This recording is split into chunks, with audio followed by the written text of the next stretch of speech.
I heard this morning that Marie Osmond's son killed himself by jumping off a building. He suffered from severe depression. I hate teen suicides, especially when the victims have so much to live for. When someone's life holds so much promise but a young person still can't bear to survive it, it says we're doing something very wrong.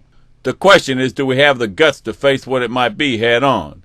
But let's sidestep teen suicide for now and come back to it later. Let's look at another teen issue, birth control pills. I grew up in the guinea pig generation for birth control pills. Back then we didn't know what's just been discovered about them. But then I doubt most of you know about these new findings yourselves, even though it's out there to be known about now. So the same mistakes we grew up making, our kids are just as likely to keep making today. Do you know that women have instincts that tell them what men they should mate with to have the best likelihood of producing offspring without genetic defects? It's really not that complicated. Females have sensors that pick up odors men give off, which they respond to by either liking or disliking them. Birth control pills, however, cause this natural genetic selection system to fail, where they are more likely to be attracted to men that they're genetically incompatible with. Now, if you go back in time to when birth control pills first became all the rage, you can see clearly that divorce and failed relationship rates skyrocketed from then till now and are still going up today. What happens is that women take birth control pills so they don't wind up getting unexpected pregnancies. Then they meet a man they're genetically incompatible with, who their body responds to as if they are, and they fall in love and get married. Then when the time comes to start thinking about children, she goes off the birth control pills and gets pregnant. This happens as she is beginning to realize that she doesn't seem to even like her husband anymore, which is because her natural instincts are beginning to kick back in to warn her about making babies with him. Setting aside the fact that these instincts are rollovers from a time when our survival as a species counted on women giving birth to the best hunter-gatherers we could evolve to become, the reality is that after becoming civilized, the best offspring may be able to be provided by men and women who are naturally repulsed by each other. But that's something that hasn't been explored yet, or not that I know about. What I mean is that if a woman was aware of what all of a sudden made her not be able to stand her husband anymore, that it was related to chemical reactions going on inside her nervous system, having nothing to do with how she might rationally feel about the matter, she may be able to deal with the situation much differently than not knowing that birth control pills have this kind of side effect. Better yet, she might want to think twice about using birth control, especially when it comes to getting into a serious relationship. When I first read about the study, I thought surely it would spark a national debate, not just about birth control, but something more personal. How dysfunctional my generation has been when it comes to relationships between men and women. And of course, what was foremost on my mind is young people out there making the mistake as we did, who can now be warned so they don't have to put themselves through what we went through. But the issue surfaced in the back of newspapers where it wasn't read by most people, and that was it. It disappeared from public view.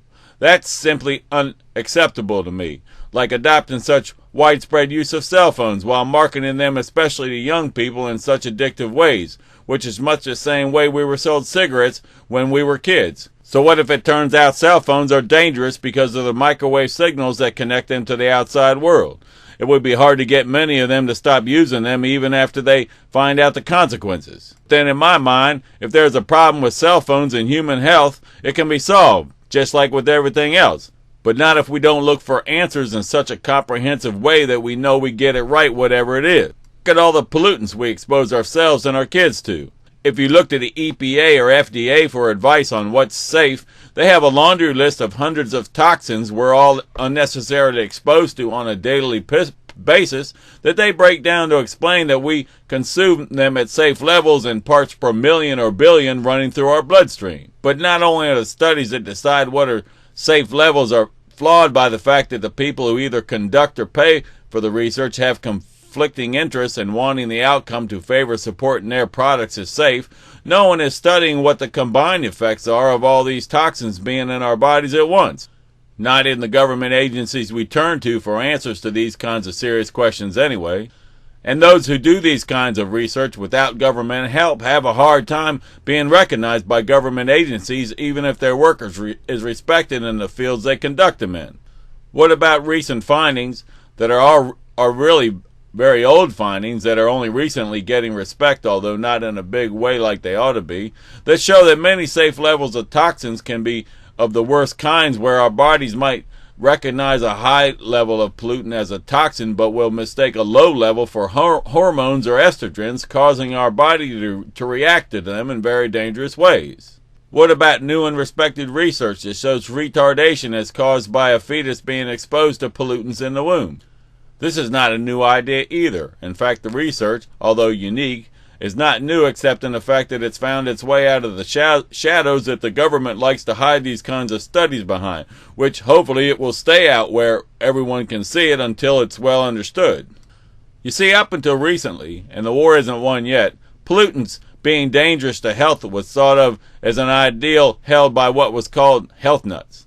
And even though there are plenty of liberal and democratic supporters of exposing us to poisons and everything we come in contact with, who don't pay any particular attention to their own health, while there are plenty of conservatives or Republican Americans that would fall under the category of health nut for caring about their health, worrying about toxins in the environment and our bodies has traditionally been treated as an ideologically liberal choice.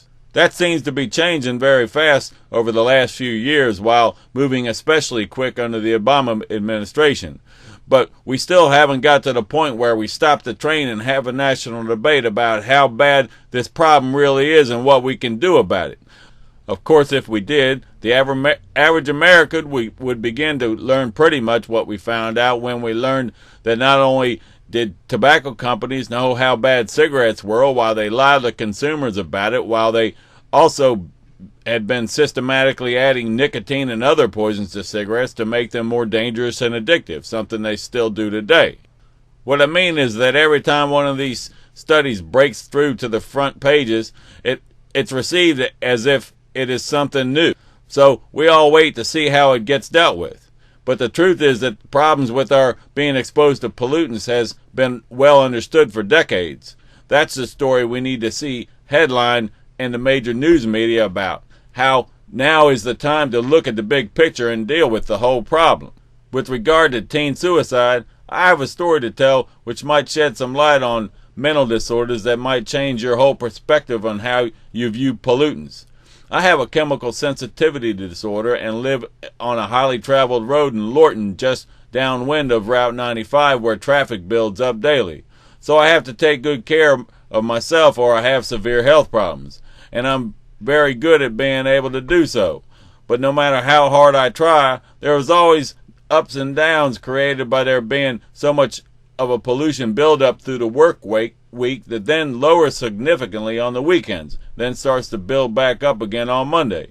So by Sunday, I'm usually experiencing a pretty bad withdrawal phase, as if I was an alcoholic who just got on the wagon, where by Tuesday or Wednesday, I'm beginning to feel normal again as pollution levels in my body rises to where it's most accustomed to. Then the weekend comes and the whole process starts over. I'm much better now at dealing with it than when I first drank the polluted well water that put me in this position in the first place a decade or so ago.